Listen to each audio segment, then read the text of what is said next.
This conference will now be recorded. Yeah, so let me share my screen.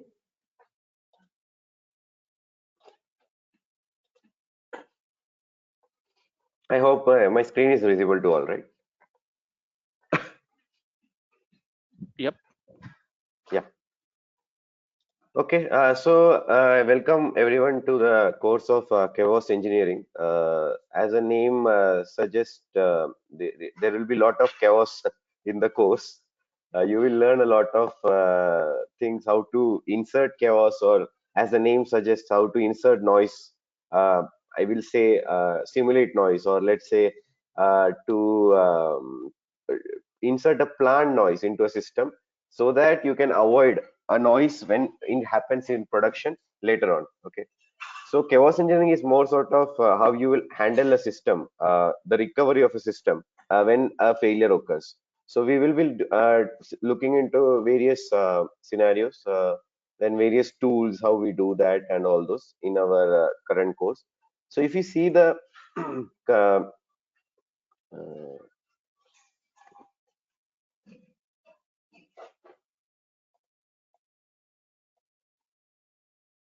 yeah.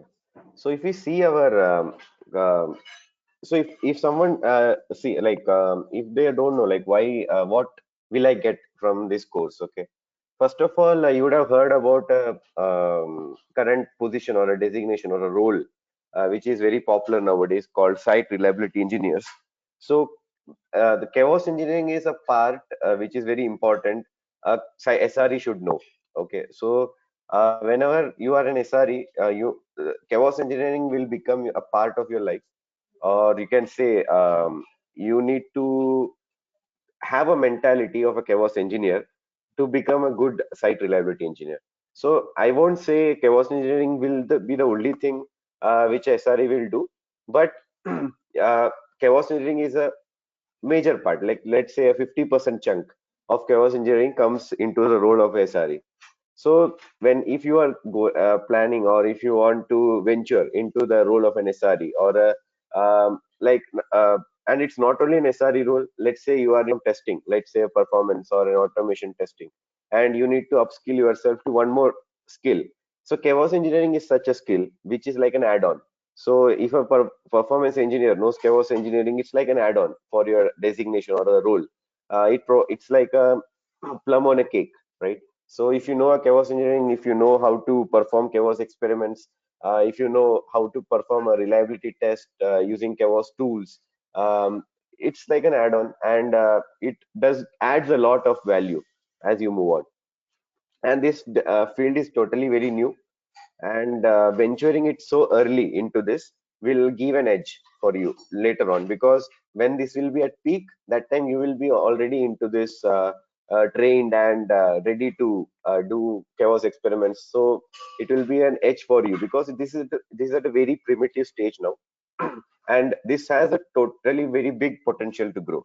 That we will see how, because chaos engineering is growing due to mainly two major developments, I will say.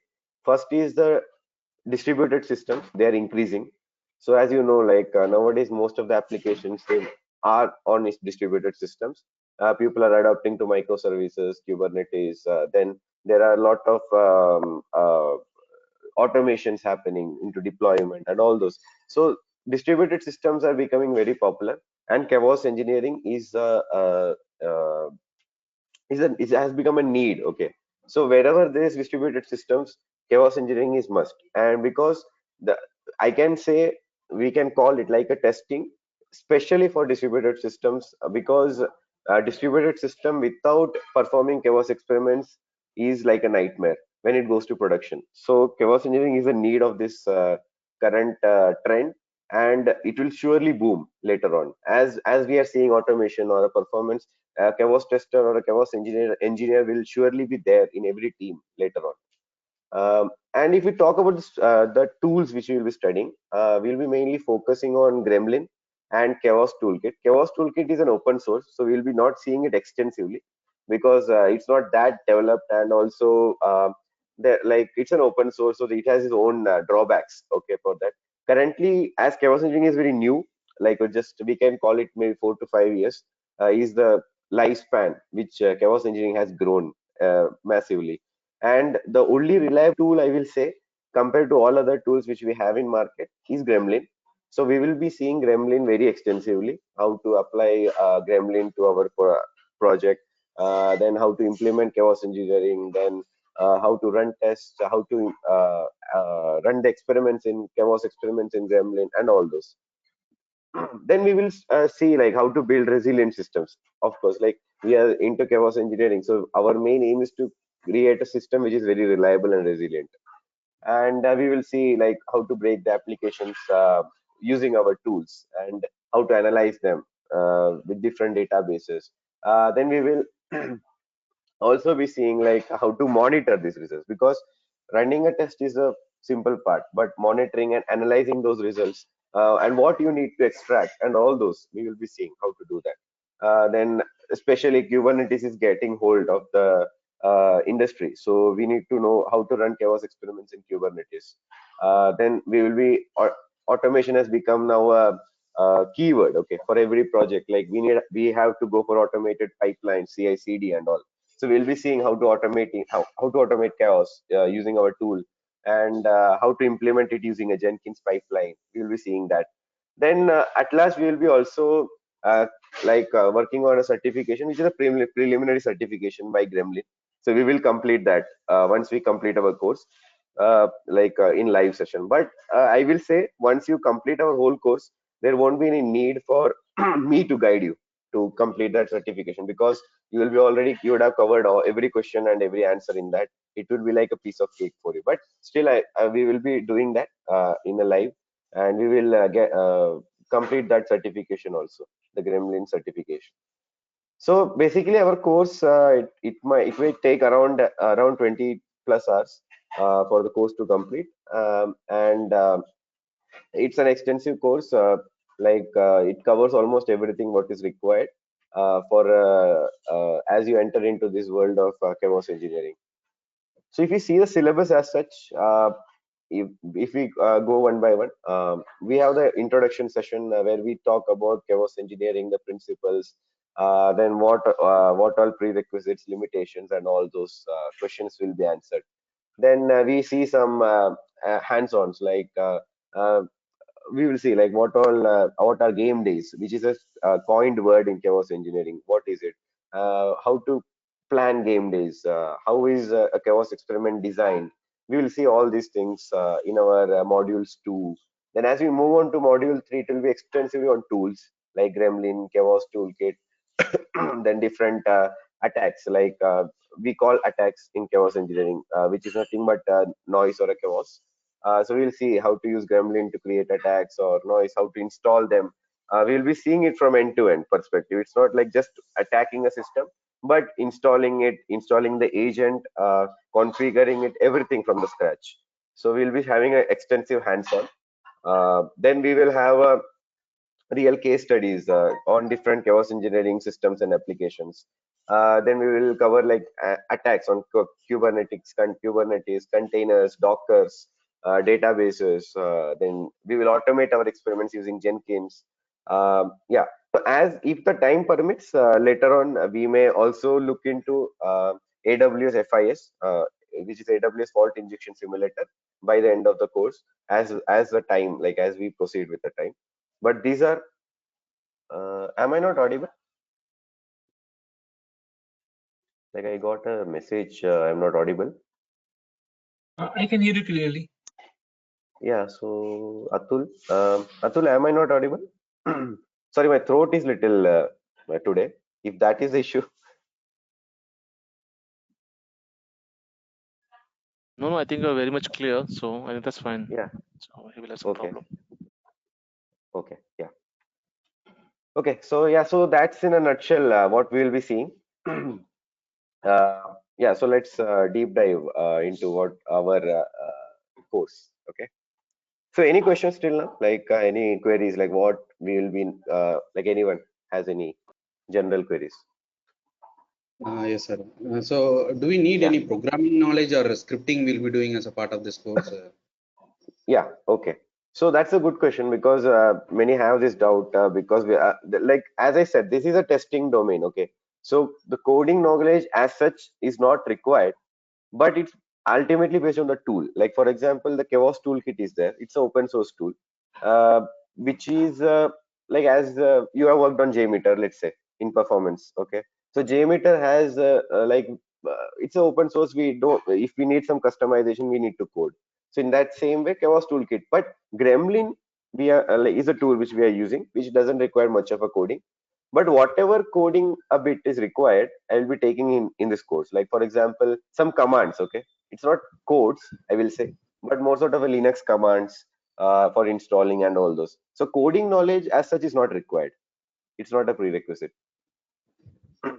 But yeah, but if you want to become an SRE, right, later on, I'm not saying a chaos engineer. It's a different role.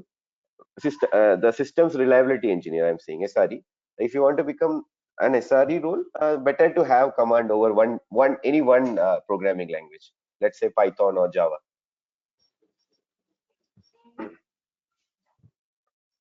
Okay, But for so chaos engineering, it's not, yeah, not necessary. yeah, so Gremlin.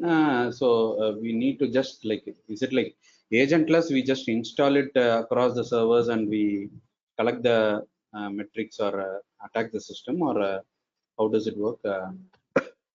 Yeah, so Gremlin is a tool. So you install the agent, then using that agent, you will simulate the chaos. Okay, and this will be on GUI and non-GUI, both modes. There are GUI and non-GUI. Okay. So we'll be seeing both how to do that. So there is no Okay. command. I meant there is no coding required there. Like it's like just running a LoadRunner or let's say a tool, right? It's like a tool. Okay. So any other like competitors for with the Gremlin? Just interested to know. Yeah. So really, there is no currently any premium competitors. I meant paid tool like LoadRunner, right? The we have so for Gremlin we have all other tools which are open source. Like let's say Chaos Toolkit is there. Then Chaos Monkey, like the Simian army. Total, it's a but all are open source. Like no one is there to support you and all. So Gremlin is the only tool which has a pro version, like the paid version. Okay. So mostly in the course we'll be going over Gremlin only, right? Correct. So basically, how it is like, let's say your project is small and you are just doing a proof of concept, let's say. So people just start with some small experiments, small noise using either the free version of Gremlin uh, or the let's say some open source tool or chaos toolkit, something just to show, just to demonstrate, okay, this is a chaos engineering experiment. But later on people go with Gremlin only because there are a lot of pros to that. We will see why. There are some rollbacks and all. We'll see why Gremlin is always leading now. Okay. So say I prove I am able to like down one of the instances using Gremlin. And so Yeah. what is the like counter action we would be recommending to the client? So that also will be covered here for each of the servers, like Oracle server, application server, Correct. something So like that. basically, we will be covering as systems different experiments. Okay. So we will be covering Kubernetes. Okay, a Kubernetes system and application which is running on a Kubernetes cluster. We will bring down the microservices. We will do that. We will bring down the instances, hosts. We will do that. Then there are different types of attacks. Like chaos engineering is not only about bringing down something, but adding a noise. Okay. So let's say you have network latency. We can do that. Okay, we CPU utilization. Let's say your CPU utilization increases, we can do that. Then there is something called time travel. Okay, we'll see what it is. Then we have black hole attacks, packet loss attack. So different types of attacks are there. So we will see all these examples in as we proceed with the and on different systems. Like it's not only one system. We'll see Kubernetes, Docker, databases, and many more. A variety of systems. So thank you. Yeah. So I wanted to understand how is that Gremlin different from Chaos Monkey? So if we understand Gremlin, is it fine to try with Chaos Monkey also? Yeah, so if you try with Gremlin, like it's like LoadRunner, but so if you know LoadRunner, most of the concepts are okay with you, right, for performance. But again, Jmeter, if you go, you need to do a little bit of what I can say, digging, right? Okay, tool specific. Yeah, Okay, correct. Yeah, okay. yeah. So, is this Chaos Monkey industry standard or the Gremlin one? Currently, whichever in like big projects are there, or let's say people or the projects who are really keen on chaos engineering, they use Gremlin. Like Gremlin is the leader now in this field, and others are like why they are not catching up. First of all, this field is very new, so the community base is very low. Like let's say Jmeter, the community base is very huge, so we are able to do. But Chaos Toolkit, it's just 2 years old. Okay, if you see that maybe the oldest tool open source, say Chaos Blade or Chaos Monkey itself. Chaos Monkey was the first tool. It's maybe 5 or 6 years when Netflix started it. So the Yeah. community is very small. Yeah. So that's the reason. So Gremlin, because the support is good. Yeah, that's the reason Uh, we have. Yeah. okay, so we will be trying with the Kubernetes and orchestration servers, AWS servers, and all those things, right? Correct. Basically, now here we are. There is no connect. Like I meant, we will be using Google Cloud for our current sessions. But AW, like there is no much difference. Like whatever is there here, it will be same in AWS also. Like the compute engine, what we use, let's say instances, it will be easy to instance there. Like just the EC2, yeah, names will change. correct. Yeah, correct. Yeah, the codes are same, like independent of the server, the cloud provider. Whatever I Okay, will be showing. Yeah. If there is any dependency, I will also say that. Like, let's say if some command I'm running and if it's in AWS, it is different, I will say that it's different. And I will show sure. that We too. can discuss those things. Yeah. Yeah. Yeah. Just I'm using Google Cloud due to some, because I need some applications and all, which I'm comfortable on Google Cloud. So I'm using that. But it's almost same, AWS and Google Cloud. Nothing, I will say 100% no difference when it comes to Gremlin. Any APM Okay. tool Yeah. covered? Sir? Yeah, so basically the monitoring in chaos engineering, we will be seeing a Datadog, which is a monitoring tool, which is a free tool we have currently. So we use that. But New Relic or any other agent, it's similar to our LoadRunner. Monitoring tools we don't configure, right? It's in the application already inherent. So we can use those monitoring tools itself to collect the metrics what is required. And Gremlin itself provides little bit of monitoring, logs and all. So that also we'll be seeing how to collect those logs and how to collect, like analyze the metrics using that. Okay, so this chaos testing we need to do on like a regular basis or just one time Yeah, so activity all these for questions will upgrade? come in the course Okay, because if I start answering these right, like I like it will become confusing later on because this is like step by step. It's a very new course, right? I meant this is like a new thing for everyone. So if we don't go step by step, it will be a total chaos. okay. Yeah, So that you this will is get like the answer. admin activity or how can we tell tester Yes, activity? it's not. It's so that's what. So that you need to decide based on the system. That we will see how. Okay. Okay, So for example, in my case, in my project, we run it every sprint. Let's say 14 days. Okay. So yeah. So that you need to plan. That we will see how we plan, how we implement it, and all those in our course. okay, thank you. Yeah, because what happens now, this chaos engineering is a very new thing for many projects. So implementing that, the main hurdle which people face is to get the stakeholders aligned. Okay, so that also we will see how to get people, how to make stakeholders understand like why chaos engineering is important and how to perform that, or the questions, how to answer them and how to implement those. That we will see. Yeah. So basically, this is Yeah. to break the microservices distributed application in the cloud, right? So we can say that. Not only cloud, even monolithic systems also you can do. but it's Okay. more like, I will say, more meaningful when it comes to distributed systems. Distributed. Because Yeah. yeah, correct. Yeah. Okay, so let's move on to our first module.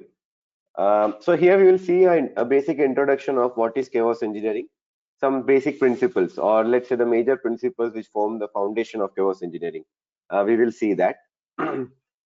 Then we will see some like what all activities a chaos engineer basically does. Okay, so we will see that, like, what all responsibilities, roles he has, what is the process of chaos engineering, some prerequisites, like what all is required for chaos engineering, then how to break a system. Ultimately we need to know like how to break a system, and we will plan our first experiment, like a basic experiment, how it looks, a basic experiment in Gremlin. Okay, so we'll see that. That will be our module one, which is a introduction module, introductory module over chaos engineering.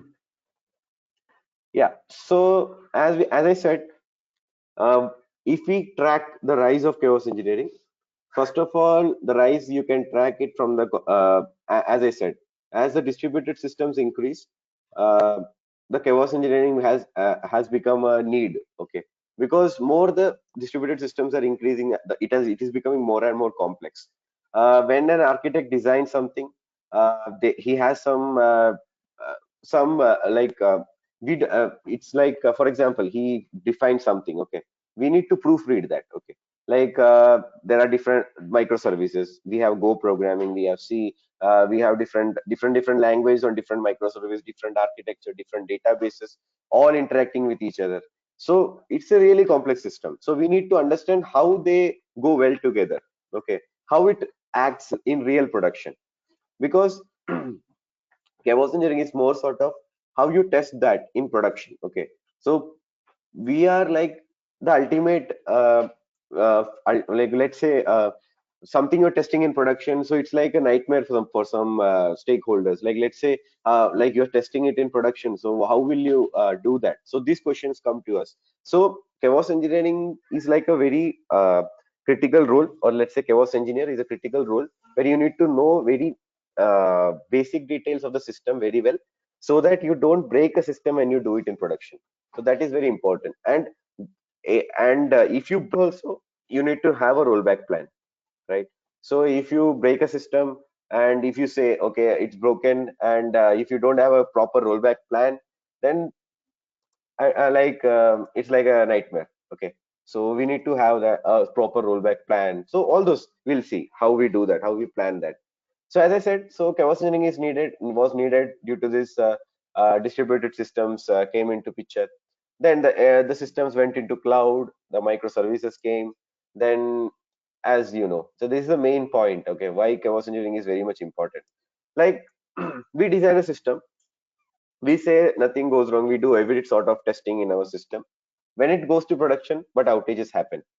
uh, as big company like Amazon, or let's say Google, outages have happened, and that's why Google, Netflix, Amazon, such big companies have the roles of SREs, or let's say chaos engineers, because that those outages are very expensive for them. Though it's a minute or a 2 minute outage, millions of dollars are the loss in minute when it goes in minutes. So if you think of hours, let's say, then that's a nightmare. Okay, so a main role of a chaos engineer is to avoid those outages.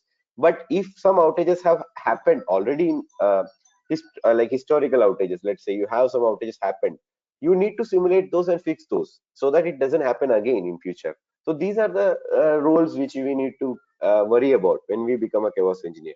So when we speak about chaos engineering, it's like a vaccine. Okay, you, before the virus attacks you, you give it a vaccine, you become ready for that attack. How well the system will recover, how are your processes, how well defined is your operations, or how well defined your all sort of service level objectives are, and all those, like, we need to be careful about that. So it's like a vaccine. Okay, you give a vaccine to a system beforehand, like using your own test criteria, cases, and your own test simulations. So if you speak about the history of chaos engineering, right? The first chaos engineering, if you date back, it was from the chaos monkey. which was started by Netflix. So Netflix, what they like, they were going into a distributed system, but uh, like they were going on to cloud. They were going on to cloud, so they had to find some solution uh, to resolve those issues. Like it was becoming really very complex. Outages were happening. They were going on to distributed systems, microservices, and all. Okay, so they implemented Chaos Monkey. So Chaos Monkey was first invented, or let's say by Netflix for their. It was like their own tool. Okay, but later on, what happened? uh, they they made it open source. Like let's say they just put Chaos Monkey into the GitHub, so everyone could use it, and it became like the chaos engineering became like a common thing because distributed systems were increasing. Many people or many projects were implementing distributed systems, so chaos engineering was becoming more and more relevant to be done. Okay, so they started using that tool. Then later on, a major development happened when, uh, as you know, the Gremlin was introduced, because Gremlin was a paid tool and it made the life of people very simple. Because using Chaos Monkey and Chaos Gorilla, all those together are called Simian Army. Just for understanding, because what happens, Chaos Monkey you can inject only one failure. Then Chaos Gorilla you can inject another failure. So there are different like that. So combined, it's called Simian Army, and that is developed by Netflix. So Chaos Monkey, then they introduced on GitHub. Then came Gremlin, and thus started the history of chaos engineering. Okay, and that way, once we had Gremlin into the industry, it became really very popular, and people were. It was very easy to introduce those to our systems because distributed systems had lot of problems. Like let's say network reliability was a very big issue. So how reliable your network is, there's a difference between network reliability and network failure. Okay, so how reliable a network is, like the latency, whether it's a zero latency or what is the latency, the bandwidth. Like let's say we assume like bandwidth is infinite, but it isn't. Okay, so you need to test that. Like what happens if you run out of bandwidth, or let's say some issues in that sense, how your microservices will interact in that specific point of time.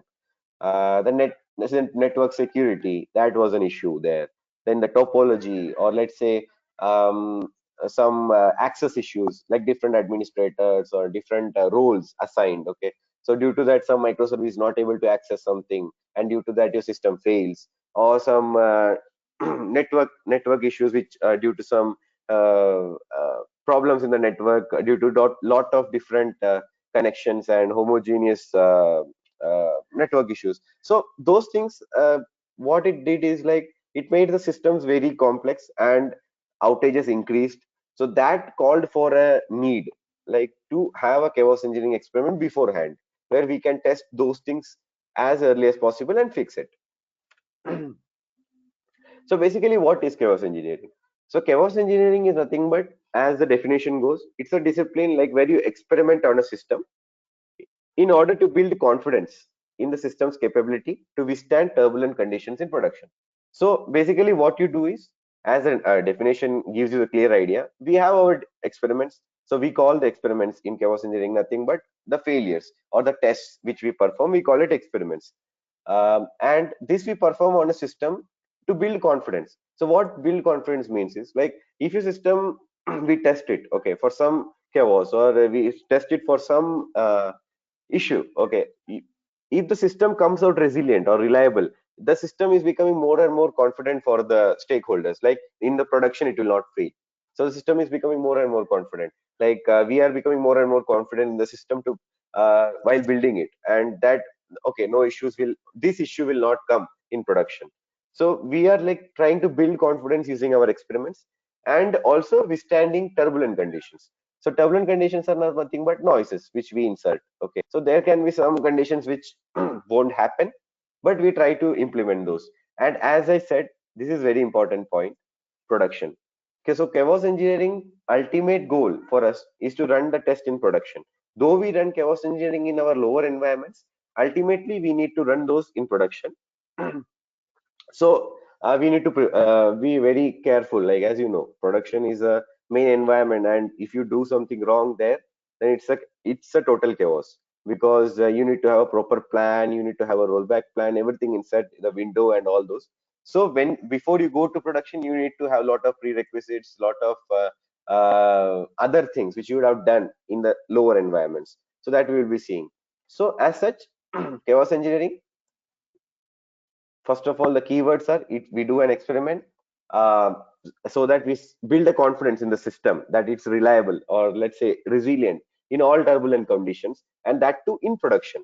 Though we test in lower environments, production is the place we give our final sign off. And next is like, as we say, like it's controlled and planned. So that is very important, because here we don't do anything random. Like when we talk about chaos engineering, or let's say when we speak about this domain, people think we are doing some random experiment, or we are just inserting some failure and just seeing what is happening. No, here we are doing a controlled and planned experiment. So planned is basically we know what we are doing, and it's controlled. Like if something goes wrong also, we know how to control it and how to roll back our system. So that is what we are meaning from this. And preparing for unpredictable failures, so that we are doing so different scenarios, test cases we define in such a way that failures are prone to happen in production. So we predict it beforehand and test it, and be ready for what can be done. Now when I say becoming ready for a failure, it's more sort of not only technical side but also an operations side. Let's say if you have a system which is failing, and always the code fix is not the only way to do that.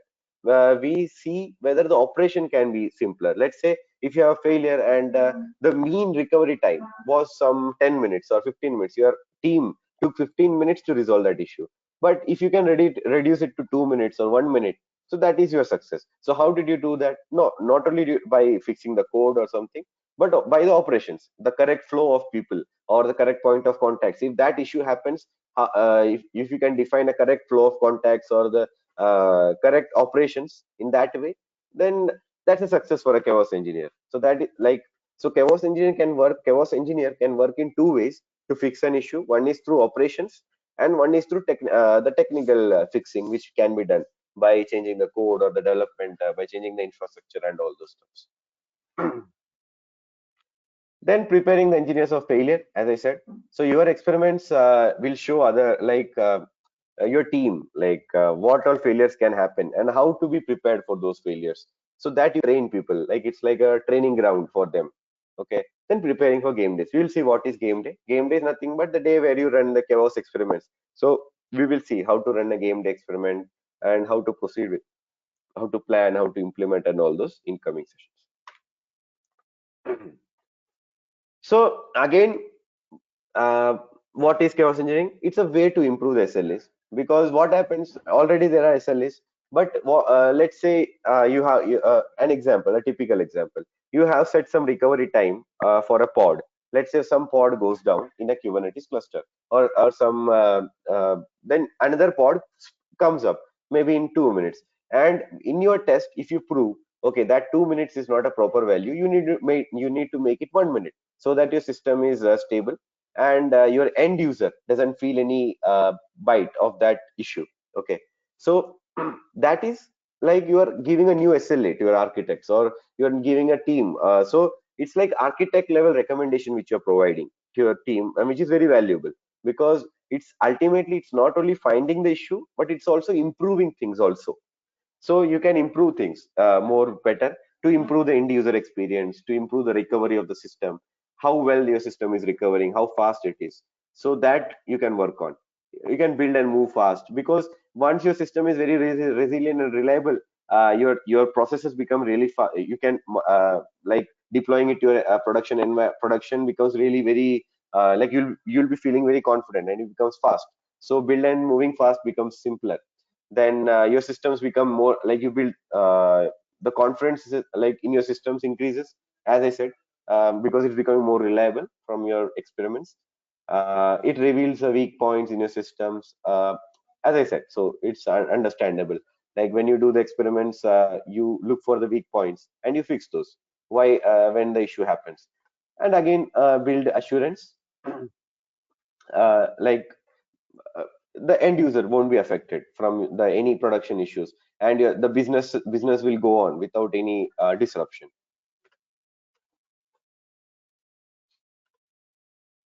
Yeah, so this is a good question. When you start something, just knowing what is chaos engineering is not important. What is not is also important. First of all, as I said, it is not a random experiment which we do. So so what I meant with that, so this is a very like I get the doubt query from many people. So what I mean, like so this is very clear from the point itself, random. So here what we say random is nothing but we have a plan. Like let's say we have a plan to inject latency into our system. So we have a plan, but when we do the test or when we plan the experiment, we don't suddenly add some other attack, let's say some packet loss attack or a black hole attack without planning. Okay, so that becomes a random. So we don't do such things. We have a plan, we go with the plan. We have planned to run some experiment. We have all the people required for that, everything planned. So we go with that. We don't do anything random. Again, unsupervised, we don't do any experiments. We need correct point of contacts. We need all people who are related to those experiments, those microservices, or let's say which all services we are testing. We need to have the key people ready for any rollback or any support required. So unsupervised, we don't do. Okay, and unmonitored, obviously, because when you do an experiment, you need to collect the events, you need to collect the data, which is very critical. Otherwise, the experiments are not useful at all, because if you don't have a data to analyze, it is not a proper experiment. So you need to monitor it, you need to collect the events, collect the data. So unmonitored, you shouldn't. Okay, you should have a proper instrumentation of your system. Everything should be proper. You need to monitor it very critically or very keenly. Then unexpected, as I said, like random, you should not do suddenly some unexpected experiments in between some experiment. What is based on the plan, you do that only, because ultimately it's not about going wrong. It's not about breaking a system, which is important, but understanding from your experiment or gaining knowledge about your system from your planned experiments. Then breaking production by accident. This is a nightmare. You should never do that. When if someone asks you, like as a chaos engineer, if you have broken a production by mistake, then that's a big nightmare, because it's production. So you shouldn't. Okay, you need to have proper rollback plan, proper window, and everything, proper people ready before you plan some experiments. And then creating outages. So again, like you do some experiment, and if you while doing the experiment you create the outage, then again that's your experiments become really uh, nightmare for people, because you are creating an outage in production without having a rollback plan, or let's say without having a proper plan. You brought a outage in the production. So that's a nightmare. Now people may ask this question, so what happens, getting people to do test in productions is very difficult, because you need to get a window and all those. So that's why, when for example, let's say if you have a 20 test cases, you test all 20 in lower environments wherever it is possible, like let's say performance environments or int environments, let's say another staging environments. And once that is done, you run only those critical experiments which you want to run in production. Let's say some out of the 22 or 3 only in production, with a proper plan, proper support, and proper. So you have everything tested in as lower environments. So there is nothing which is coming out of the blue suddenly. So you should have a rollback plan, everything properly done. So when you do that in production in that way, never this like you reduce the probability of your breaking production or creating outages to 99.9%. Yeah, so any questions still now?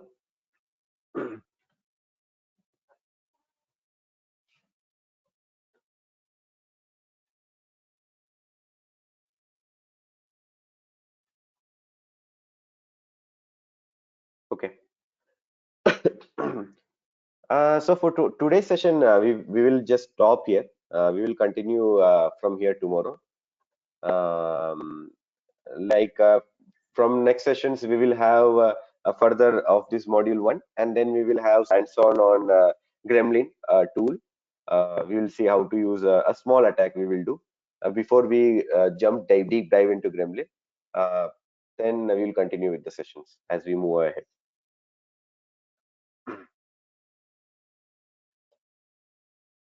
This conference will now be recorded. Yeah.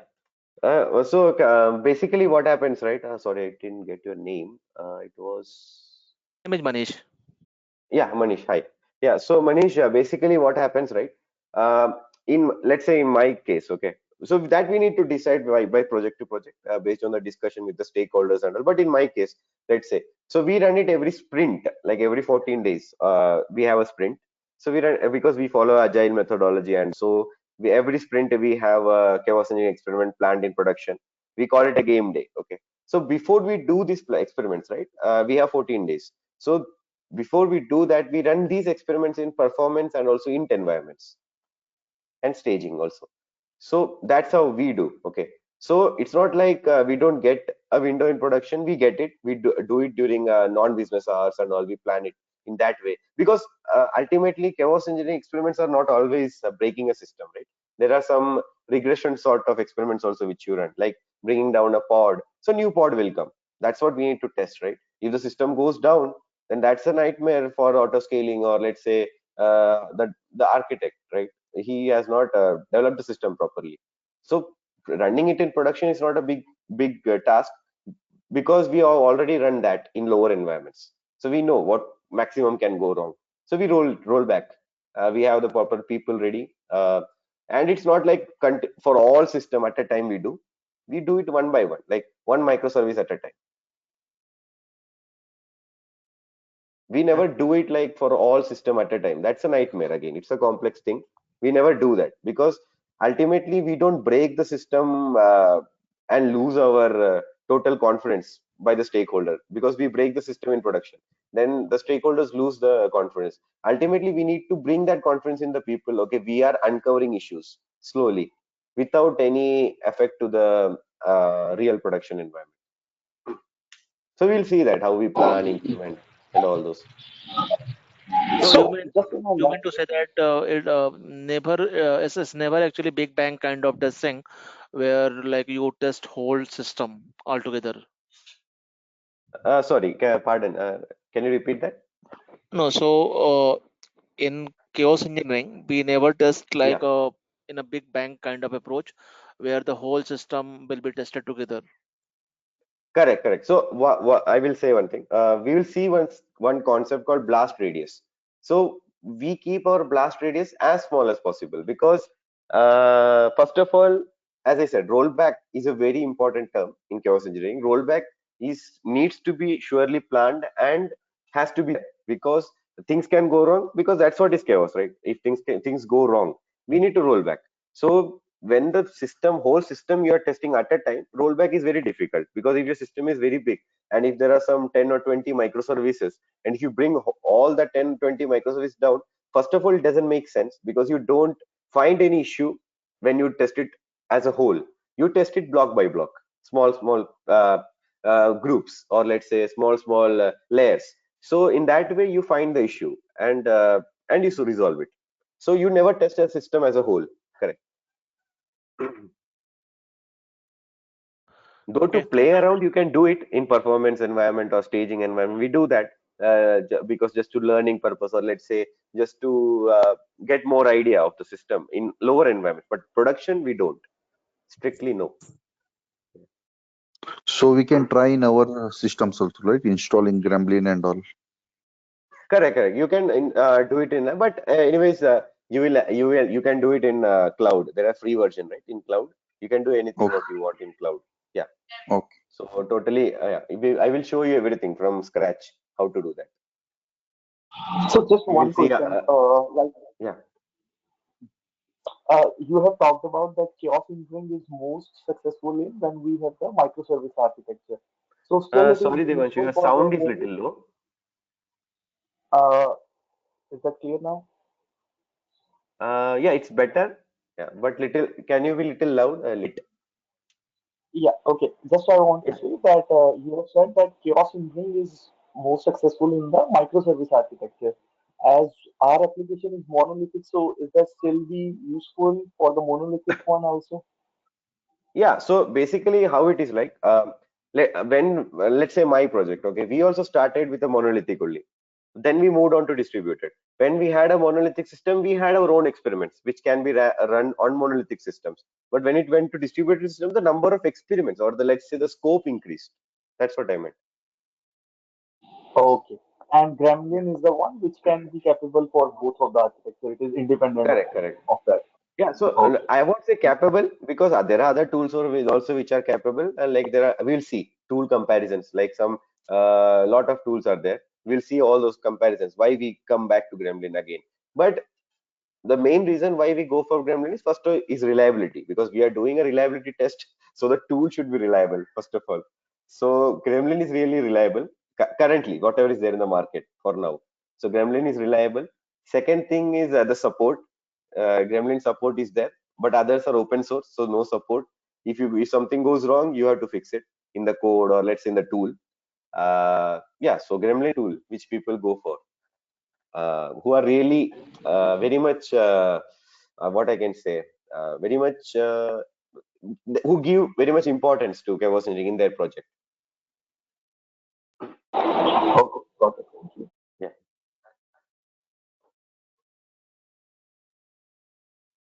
yeah. I guess then if no more questions, we can stop here today. Let's continue tomorrow.